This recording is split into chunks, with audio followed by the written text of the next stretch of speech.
Good morning, everyone. I think we're ready to get started. So welcome to the session, Intimacy Interrupted, Finding Connection Through Illness.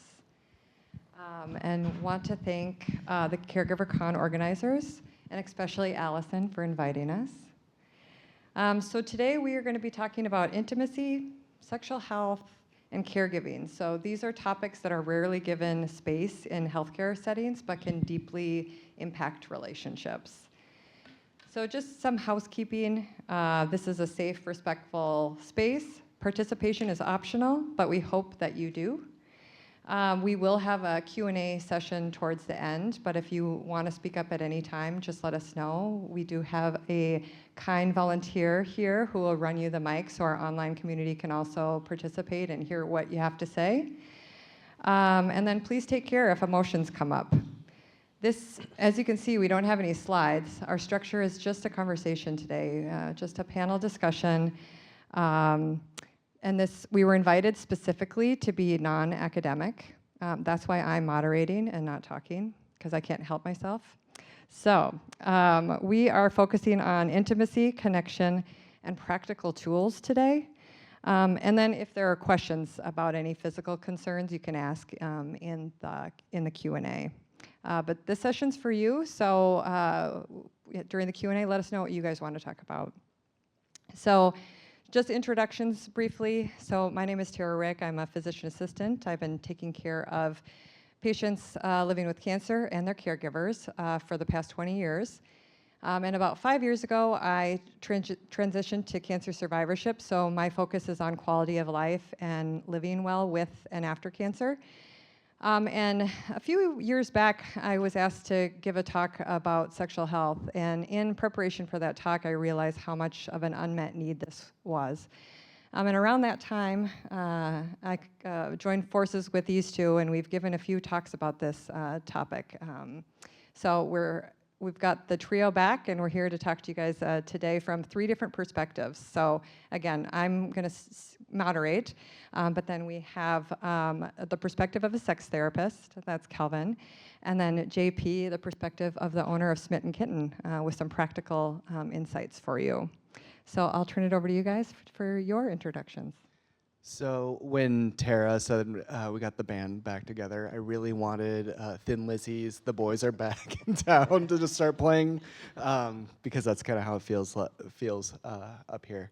My name's Calvin Hauer. I am a licensed marriage and family therapist. I am also a sex educator. I've been working in the sex education game for 15 years. I've been a therapist for 9 years.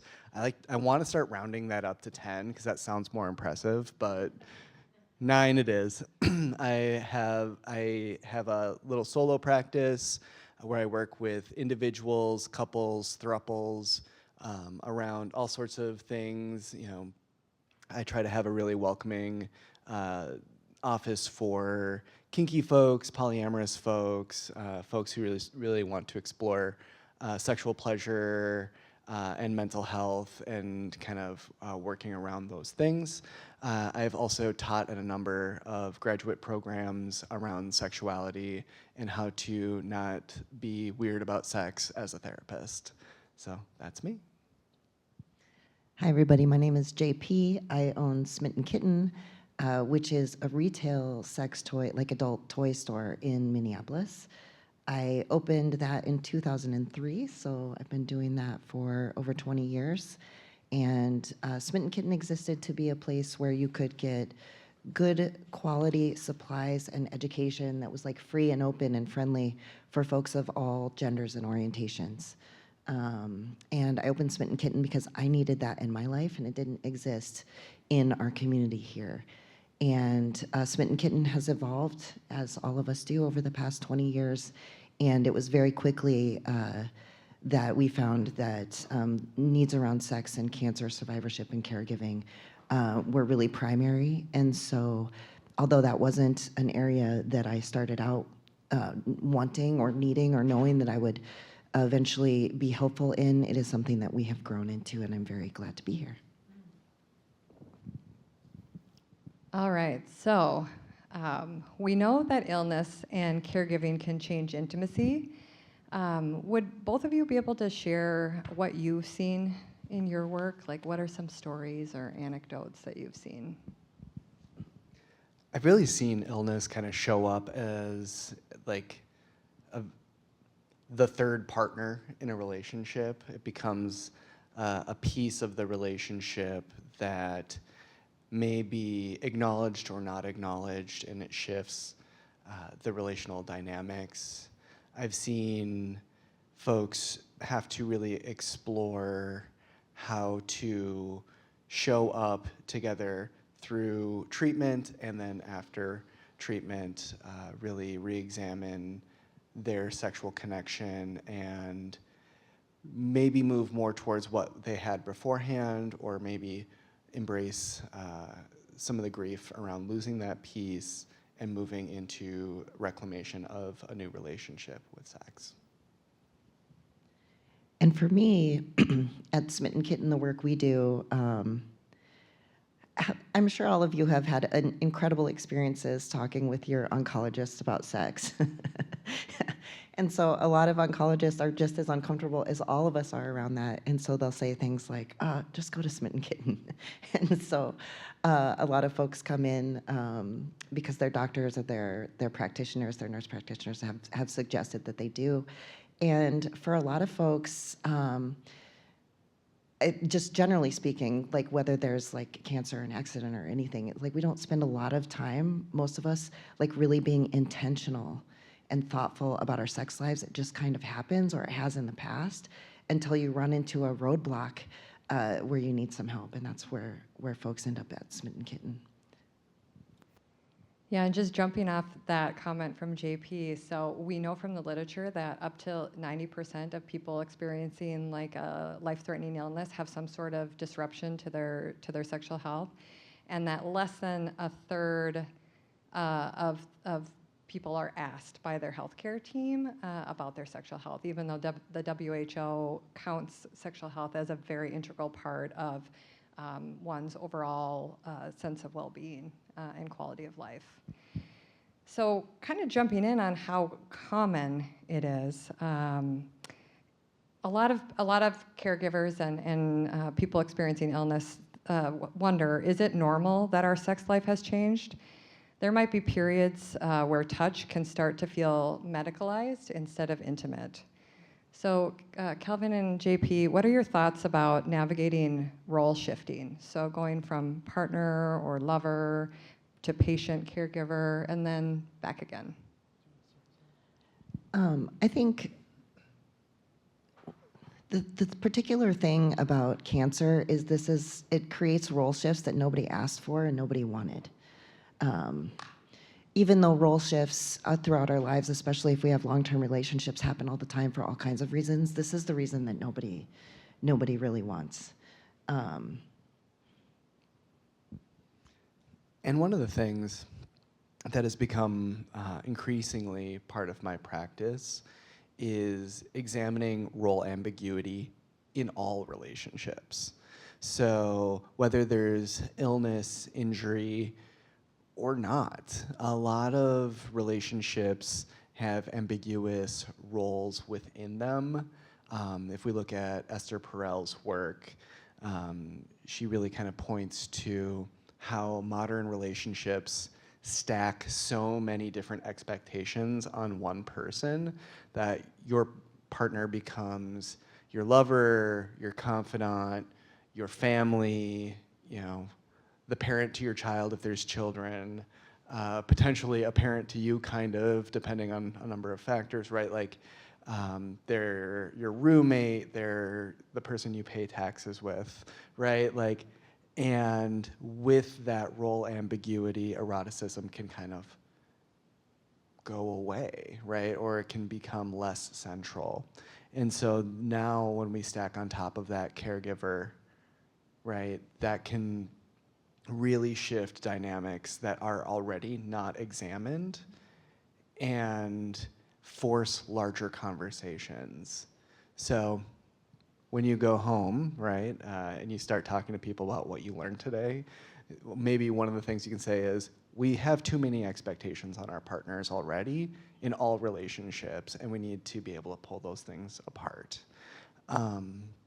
The other piece that I'm such a stickler for, so if any of you end up in my office at any point, my apologies, no, not really, but if you end up in my office, right, one of the first things that I'll do is if you start using intimacy as shorthand for sex, I'll start asking you about other intimacies, because we put too much into one word, right? Intimacy can show up in a lot of different ways within any type of relationship. We have emotional intimacy, we have physical intimacy, we have time-based intimacies, we have financial intimacy. Sexual intimacy is one of those factors. And as we look at stacking roles and role ambiguity, we also have to examine the forms of intimacy we have with our people around us and how we're embracing all of those different types of intimacies and who we can seek some of those intimacies with outside of our relationship. Can I say something practical about sex and intimacy? So when you talk to people, or you think to yourself, like, why is it that I want to have sex? Or what do I get specifically out of the kind of sex that I used to have with my partner or that we do have? Often people aren't gonna say it's this physical act. It's that I'm not having sex because I really, like we want, for a really common example, to do penis and vagina kind of intercourse. What people will say is, I wanna feel close to my partner. I wanna feel loved, I wanna feel sexy. It's not about the specific act or about like genitals, but that's the way that a lot of us are used to thinking about sex and talking about it. Instead of a whole person, like whole vibe about intimacy and sex, we're just like really stuck on like really genitally focused and often specifically really erection and penetration focused,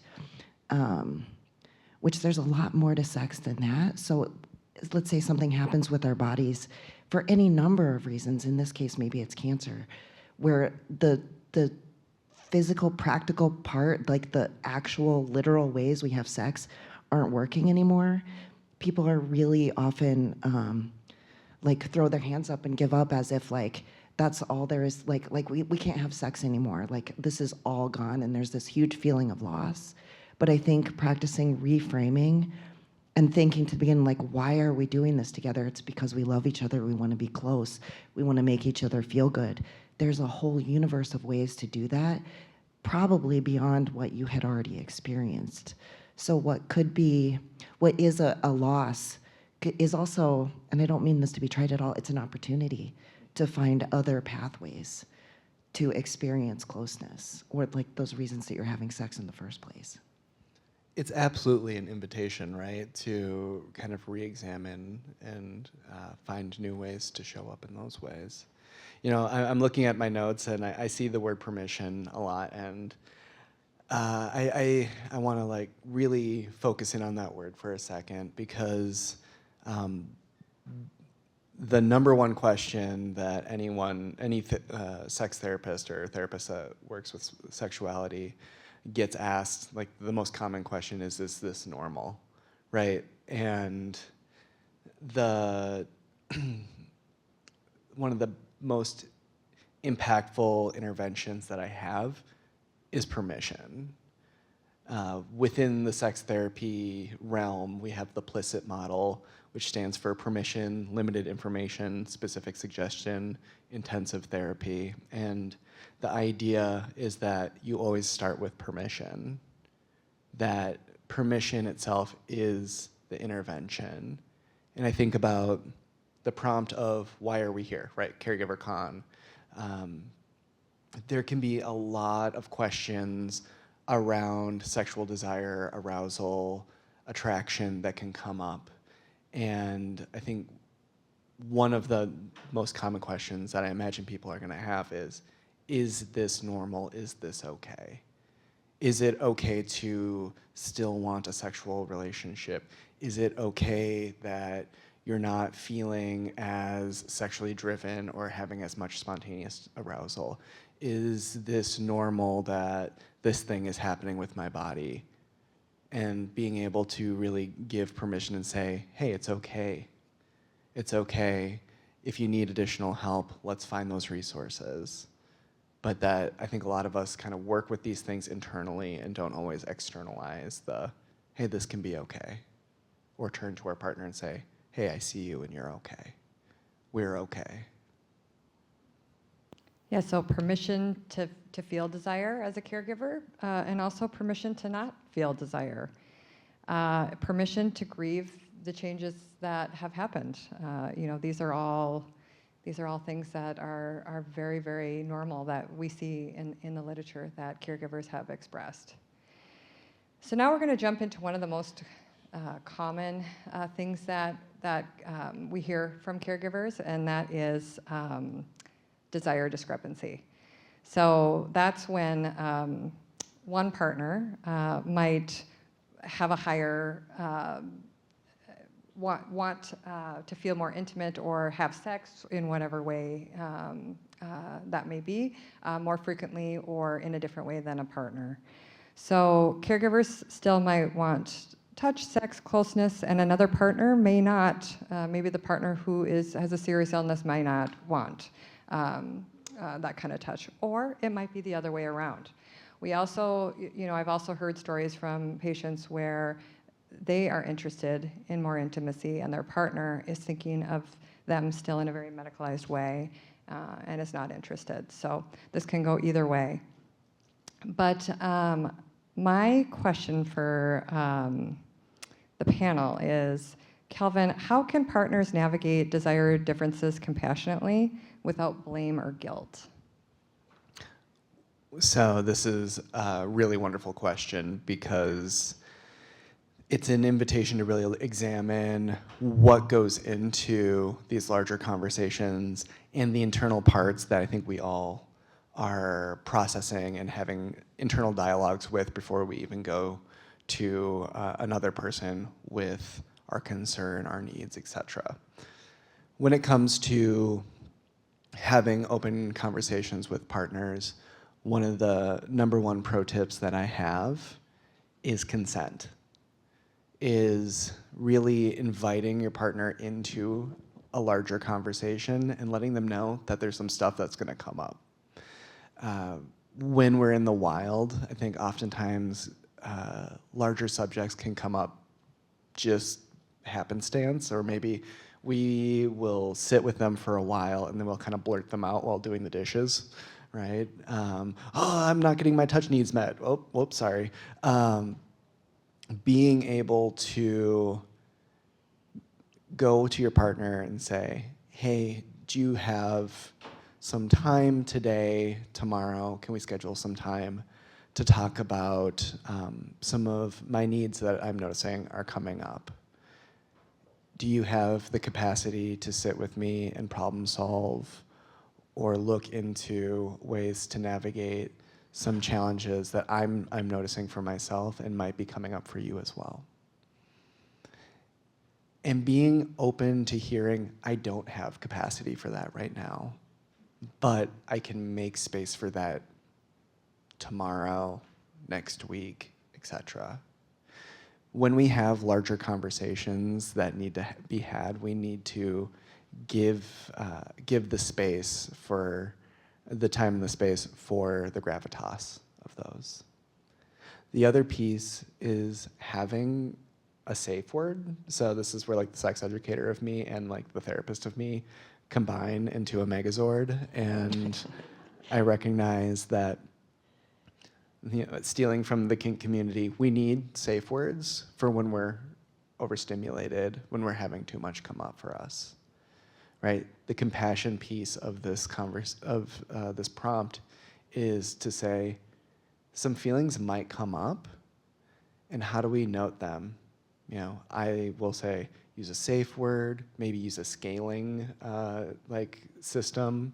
So, one of the things I'll do with my couples is on a Likert scale, on a scale of 1 to 10, 1 being not activated at all, 10 being meltdown, can't see people, where are you in any given moment? and what's your number where you're just no longer able to participate in a conversation, right? For some people, it might be a 6. For some people, it might be a 9. For some people, it might be a 4. But having that kind of set up and saying, hey, I'm reaching my 6, and my 6 is my like point of no return. Can we pause for a little bit? And then using, and this is kind of, you all have heard this a million times, I'm sure, but using true I statements. I'm feeling this way. I'm noticing these feelings come up for me when this happens.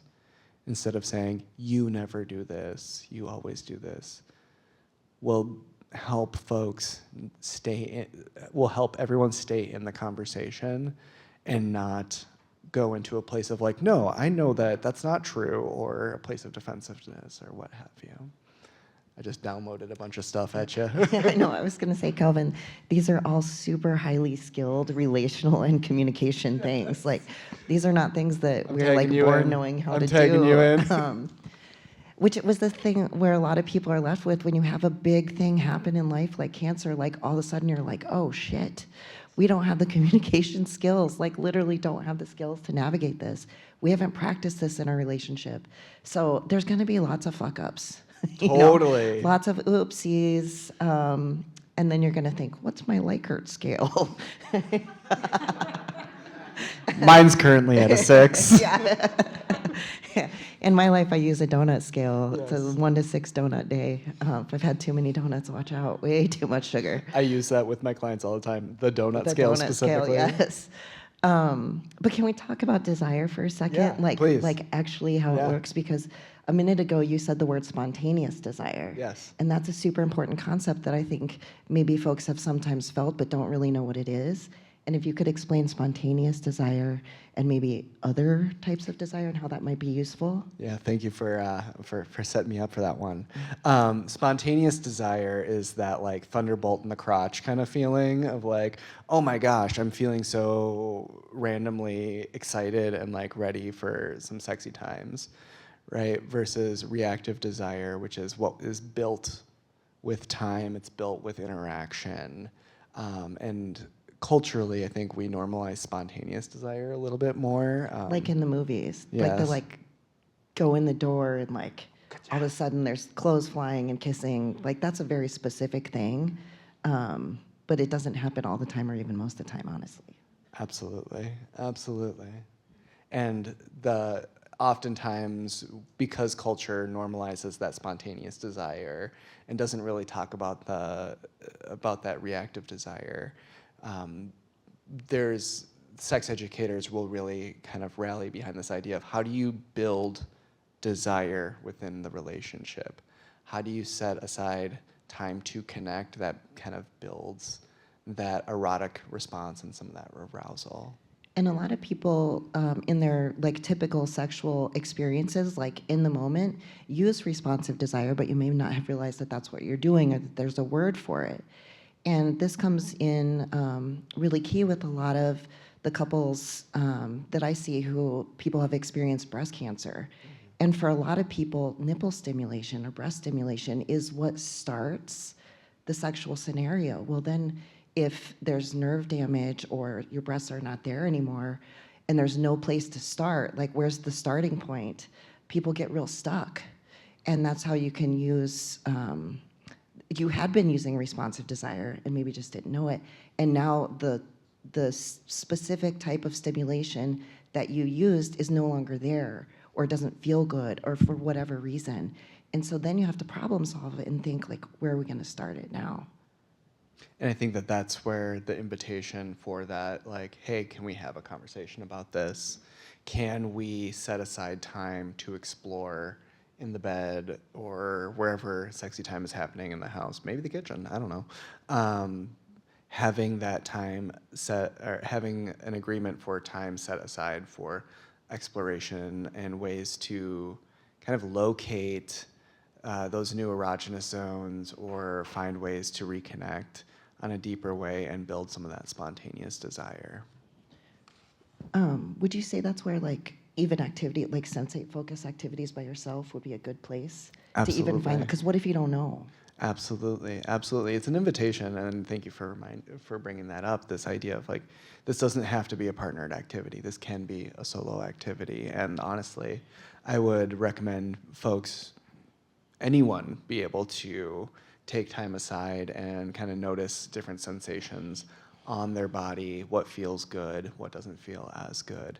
If you know what feels good for your body, that's going to make life easier in communicating with your partner. And also to say like, hey, don't touch the back of my knee. That feels weird for me. Or maybe that feels really good for me. Who knows? Mm-hmm.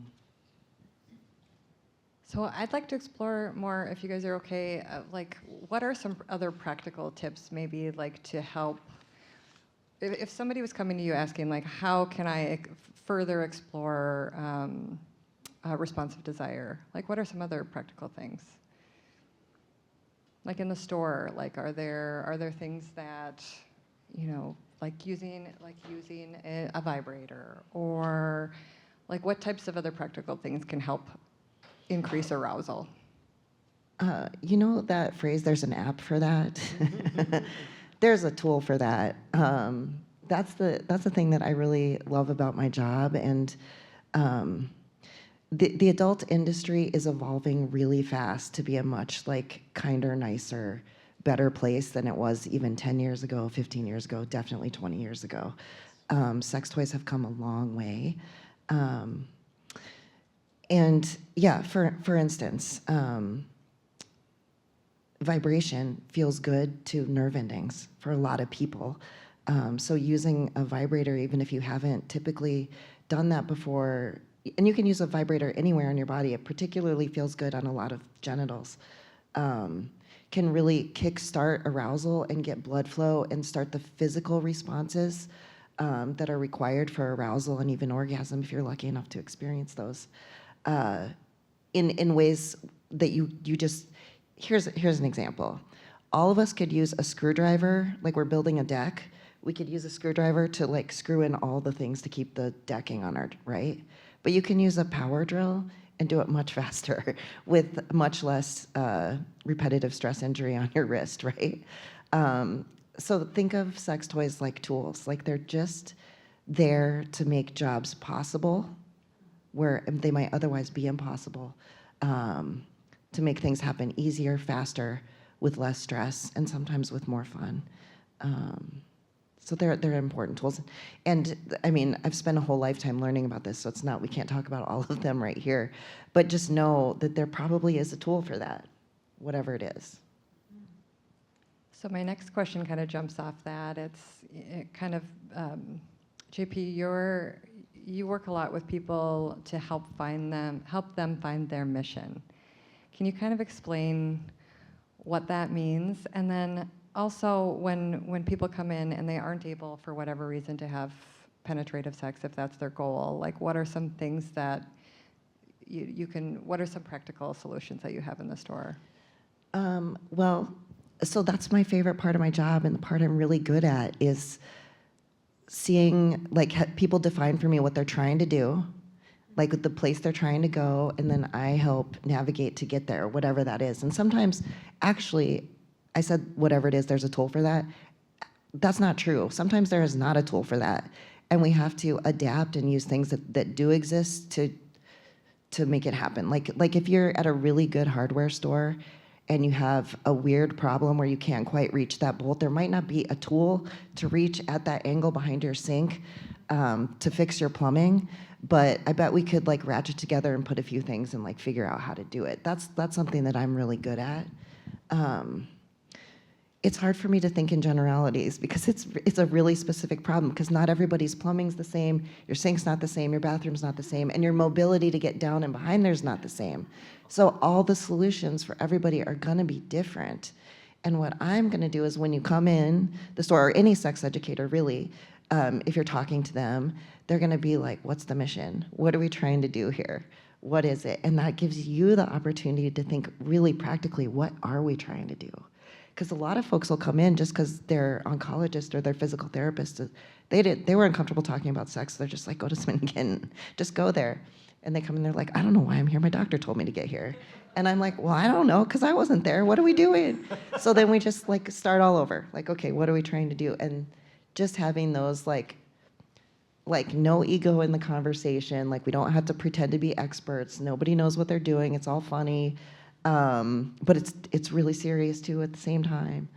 And we're just gonna figure it out. And what my job is to be like a navigator, a coach, a cheerleader, and somebody who's like not gonna be judgmental about like what you're trying to do.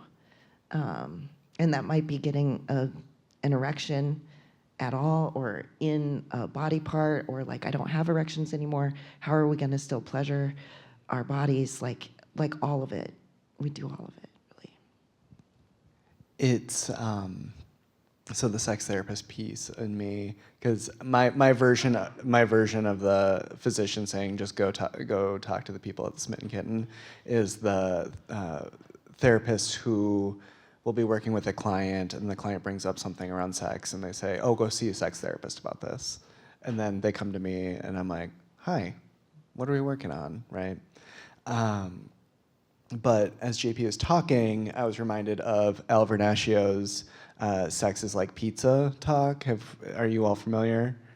No? Okay, cool. So I have to do a TED talk in like a microsecond here. But Al Vernaccio is a sex educator who proposed this idea of let's get away from sex as like the first base, second base, third base analogy, and move more towards sex as pizza. Meaning, when you order pizza, right, you might have your go-to pizza. Mine is a pepperoni sausage and green pepper little guy with probably just a standard crust. However, if I were to be getting pizza with someone else, right, I'd want their input onto what the pizza would look like, right? What ingredients do you like? What ingredients don't you like? How can we collaborate on making the best pizza possible, right? And sometimes we don't always want the same pizza. Sometimes we want to change it up a little bit, try a new crust, try a new sauce, et cetera, et cetera.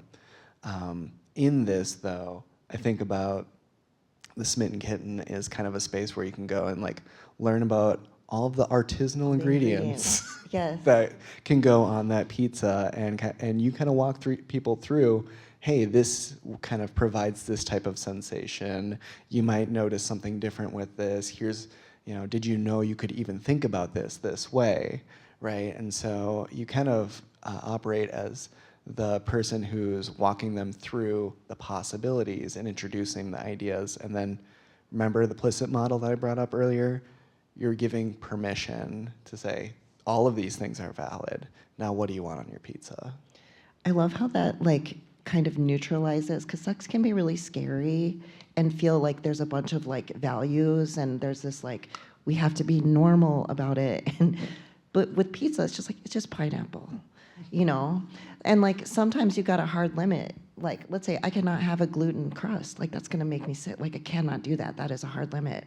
And while I think you're weird for liking pineapple on your pizza, I might try it, and then I'm like, damn, that Sarpino's pizza with the pineapple is really fucking good. Like you might surprise yourself. And just like with sex, tastes change. So like when you're a kid, maybe all you would eat is plain cheese, and somebody's like, would you just try pepperoni or whatever? And then you try it and you like it, but as an adult, you're all about that rosemary potato fancy pizza, So things change, and it's okay, and I love the pizza analogy. I love it. I do too, because it blows up the sexual script. Mm-hmm. Which, the basis. The basis. So can you guys speak to what is the sexual script, and how do we get away from it? I hate the sexual script. Have you guys heard of the sexual script caused me so much problems in my life, and it's part of the reason why I started Smitten Kitten, because the sexual script didn't work for me. I needed to learn how to write it, and that's why I started Smitten Kitten.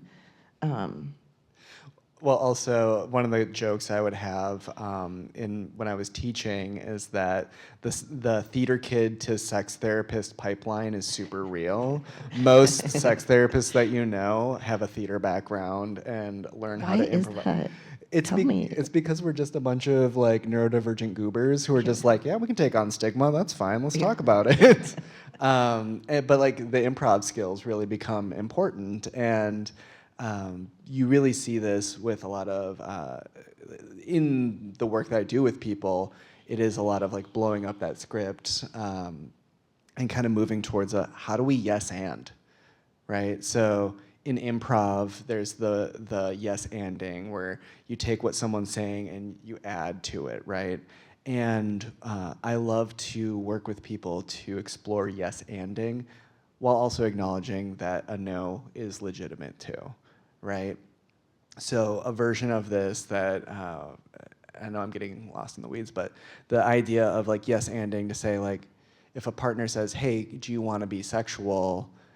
And the other person needs to kind of build up some of that arousal and desire, they can say yes, and I don't know that I'm in a place to center penetration right now, but I'm totally open to taking a shower together. How do you feel about that? Yes, and can we, make sure we have sexy music on when we're in the shower? Cool, let's do it, right? Making space for that collaborative negotiation to, again, kind of build that pizza, whatever that may look like. But the sexual script, when we look at it, is, okay, so behind the curtain, I used to work for JP at the Smitten Kitten, and one of my jobs was to be the porn reviewer, where I would watch everything, back when Smitten Kitten carried porn, and I would watch everything to make sure it met the ethics of the store. And I became hyper aware of the sexual script by watching porn for a living, which is kissing leads to oral sex, leads to hand sex, leads to oral sex, leads to penetration, leads to orgasm.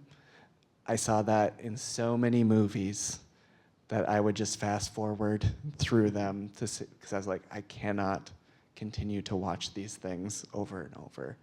But I share that to say, zooming out, I think that a lot of us internalize sex looks like kissing with clothes on, kissing with clothes off, potentially hand sex, potentially oral sex, potentially penetration. That was sex. Here we go. Orgasm happened. And in reality, And even more specifically, all of those activities between people who are very specific genders, usually ages, sizes, abilities. and with certain bodily function, yes, absolutely. Yeah, and that's really nobody. That's Yes. like that's really nobody ever.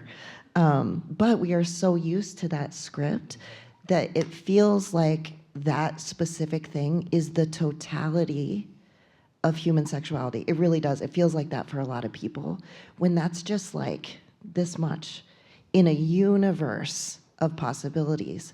So when something happens where that script doesn't work anymore, it feels like a total loss. But really, it's just one grain of sand in a whole beach of possibilities. It's reframing the way that we think about it, and that there are a lot of other things that we can consider. And none of us got adequate sex education. No. Nobody ever. Certainly not from a pleasure perspective. So when we're talking about like the skills this takes us, communication skills we don't have the sex skills or knowledge either. So don't get down on yourselves about this. Like this is a big lift. It's a big effort, and it's Herculean, honestly. And if you're even trying, you're fucking doing great. You're doing great. You're Yeah. doing great. I want to jump in real quick with one of the most impactful things that my old supervisor, Jenny Hillerin, told me back when I was a baby therapist getting all my supervision, which is, she's like, Calvin, sex is adult playtime. The same energy you had growing up playing with others is what we bring into the sexual dynamics within our lives. As long as everyone is consenting and able to consent, sex can be adult playtime. And sometimes there's certain games we love to play, and sometimes we have to learn new games. And moving away from goal-oriented sex, that orgasm is the end all, and going back to pleasure and playtime. Well, like orgasm, this is one of the tricky parts about like being someone who used to sell sex toys for a living, and is that like so that industry really did center orgasm as the be all end all, and has really started to move away from that because and which I so appreciate, because sex doesn't have to be another form of capitalism, right? It doesn't have to be another labor we work towards. We have to work towards a result. It's like, no, how do we enjoy the time that we're having? Now let's shift to talk about communication, because these conversations can sometimes be easy, but they can sometimes be a minefield too. So how do we talk about sex without hurting each other, especially when there are a lot of other things going on in our life, like illness and caregiving? Some caregivers worry about having these conversations. They don't want to burden their partner, trigger guilt, shame, or I'm failing you feelings. They don't want their partner to feel objectified or unwell. So, Calvin, if a couple comes in and wants to start talking about these issues, what are some gentle conversation openers? What tools would you give them to be able to have these conversations? So I would bring us back to that consent piece, right? Is everyone ready to have this conversation? Is everyone in a place to have this conversation? If they're in my office, there's kind of an understanding that we're in that place. One of my favorite tools is the feelings wheel. I don't know if y'all are familiar. You can Google it, and you will find a PDF of the feelings wheel. I loved bringing in feelings-based language to name what's going on for somebody and help build out the conversation from that. So some gentle ways to start that conversation. I'm noticing a sense of sadness that's coming up for me around our forms of connection lately. And I'm wondering, is there space for us to explore that together? I miss the ways that we used to touch, and I would love to invest time and energy into finding ways we can do that again. How do you feel about that? Some sort of feelings-based statement, an invitation, and a consent check allows for more collaboration versus putting the problem on somebody, which I think it can be one of the most sensitive pieces when it comes to talking about sex. And this is for both of you. So if a conversation about sex goes sideways, feelings get hurt, shutdowns, misunderstandings, any suggestions on a good way to repair and reconnect? So as a marriage and family therapist, one of the things they teach us is rupture and repair. So when you go to therapy, you're building a rapport with somebody who then can intentionally or unintentionally rupture with you, and then you have trust in the repair process with them. That's therapy. And one of the things that I really like to work on with folks is what happens when you have an ouch moment with your partner, because it's not if, it's when. Every relationship, we have ouch moments, and how do you name, ow, that really hurt? How do you name that in the moment? How do you name disappointment, hurt, fear, these types of things, without ascribing some morality to the partner around that? And so when we think about rupture and repair, being able to have almost a collaborative dialogue within a therapy space to say, in the wild, when this happens, what does repair look like? Maybe that's space, maybe that's connection, maybe that's tending to it and saying, oh, I'm sorry, I didn't mean to. What are you needing in this moment? Just like the hardware store idea, right? There isn't a one-size-fits-all tool here. Everyone's repair process is going to look different, but within a therapeutic context anyway, you can kind of find the best repair process for the folks involved. And if you're not in therapy, then just having a really intentional conversation around what do you need during repair? How do you name your ouch? And how do we tend to that? But it's better to talk about it and have to repair than just not talk about it at all. Resentment is like when we don't repair these ruptures, it just builds up resentment, right? And the bigger the resentment is, the more it's going to just leak into the relationship and other avenues. Mm-hmm. All right, well, where do we go from here? Where can we get actual guidance? This is kind of for both of you in your respective areas of expertise, but it's not just ask your doctor or, go to the Smitten Kitten, even though it could be. But who are some real people to talk to, normalizing community, people who don't flinch when the word sex comes up? I think what's going to be really helpful is building a team, and you're probably already really used to that because you had to build a medical team. You're like general contractors, and you're probably experts at navigating systems and advocating for yourself at this point. So you got it. You have the skills to do this. It's just applying it in a slightly different way, and there's lots of tools, and including, I know we've been kind of hard on oncologists and their awkwardness around sex, but that's also part of their job. The nurse practitioners, the survivor specialists, take advantage of all those folks and put them on a team and have them talk to each other too. And I'll kind of jump in with the mental health piece. So when people come to me, they often don't know a lot about the mental health field. There's a lot of confusion on who does what. It's funny, as a marriage and family therapist, some people will be like, so do you work with individuals? And I'm like, yeah, I work with individuals, couples, throuples, all sorts of systems. I don't work with families, but that's just a me thing, not a... When it comes to building that caregiving team, I really suggest that people, start a therapeutic relationship, start a relationship with a therapist for your individual needs, for holding some of those feelings, to process some of that stuff. But also, if possible, a couples therapist too.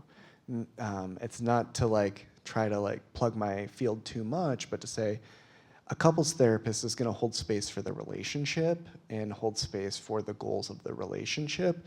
The individual therapist is going to hold space for one member of that relationship and all of the parts of what makes them them. And couples therapists and individual therapists have to connect and check in with each other around making sure that everyone's goals are in alignment, right? So it's a process that ultimately is to serve those who are coming into our office. Always ask for what you need when you're consulting with a therapist. Don't just go on Psychology Today and schedule with someone right away. Have multiple consultations with multiple providers, and make sure that it feels like a relationship that feels good for you. Can you be open and honest with this person? Do you feel like this person's going to judge you or not? Do they feel like a good fit or not? Is their office too far away? Do you want to do virtual sessions? All of these things, think about them. Because ultimately, you hire and fire your mental health practitioners, and we want to make sure you're getting the best service that you can get for your needs. And sometimes that may not be with the first person you find. And Calvin, you're going to have to help me with the credit, but you've said this in previous talks, and I've used this in my clinical practice. So I tell my patients, if you bring the subject up to somebody and they can't help you, tell them, refer me to somebody who can. Who are we crediting that So to? that's Joan Price. Joan Price is one of our best friends, and she is an aging and sexuality educator. And one of the things she'll make in I think every one of her classes, she'll make the audience do this thing where they practice If you can't help me, please refer me to someone who can, as a way to explicitly say it to your medical professionals. If you can't help me, please refer me to someone who can. Give me those referrals. I have one more Please. takeaway too. In a world where we are really isolated from each other, and when you think like we sit with our books, like, and we read our books by ourselves, and we're on the internet, and you're probably on Reddit threads, and you're like by yourself with this, coming to events like this and meeting other caregivers and other people with similar life experiences is really, really important. And I'm so glad you're here. And I hope that you meet new friends and talk to new people, and attending support groups, or just like informally, like just like meeting folks and having dinner and talking about your experiences around sex is a relational community thing that is really, really important. And you are your own best experts too. So we've been talking about a lot of like outside things and things that you can do, but it's in you and with each other and in that community. And I just can't overstate how important that is. Because a lot of this, for people who are surviving cancer and for your caregivers, you feel really alone and really isolated. And the antidote to that is literally community. And I think a lot of things happen in this world that make us want to isolate and be alone and search for help, like I said, with individualized things like on the internet or in a book. But doing what you're doing here is, you guys, you're doing it.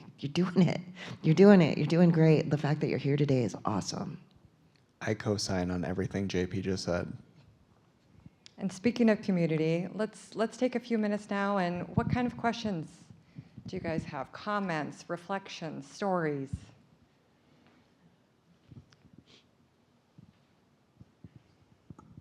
So I work in mental health a lot with people that are grieving the loss of a parent or a spouse, and I'm finding that a lot of the mental health drugs are really impacting sexual health.